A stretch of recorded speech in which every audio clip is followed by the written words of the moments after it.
Ketentuan pasal 28D ayat 1 Undang-Undang Dasar 1945 dengan tegas menyebutkan, setiap orang berhak atas pengakuan, jaminan, perlindungan, dan kepastian hukum yang adil serta perlakuan yang sama di hadapan hukum. Dalam kenyataan yang sebenarnya, justru ketentuan imperatif dalam rumusan pasal tersebut sering dilanggar, bahkan diamputasi para petugas berseragam yang menamakan dirinya penegak hukum. Paradoks penegakan hukum yang menjadi realitas memilukan adalah, di satu sisi, apabila masyarakat miskin yang melakukan kesalahan ringan namun mereka diganjar dengan hukuman yang berat, sedangkan di sisi lain, apabila kelompok borjuis yang melakukan kejahatan berat akan tetapi mereka hanya mendapat hukuman yang sangat ringan. Meskipun dalam hukum terdapat asas hukum tidak boleh berbelas kasihan, namun kebijakan penal yang terkandung dalam asas tersebut dianggap bertentangan dengan nalar atau kontra rasionem.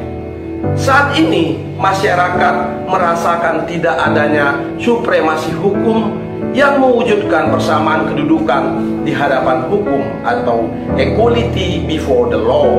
Lebih dari itu, kalangan masyarakat umum menganggap bahwa pada kenyataannya hukum tidak dapat melawan kekuasaan, contra firm non valent ius, karena fakta yang mereka alami bahwa hukum di negara Indonesia seperti mata pisau yang tajam ke bawah tetapi tumpul ke atas.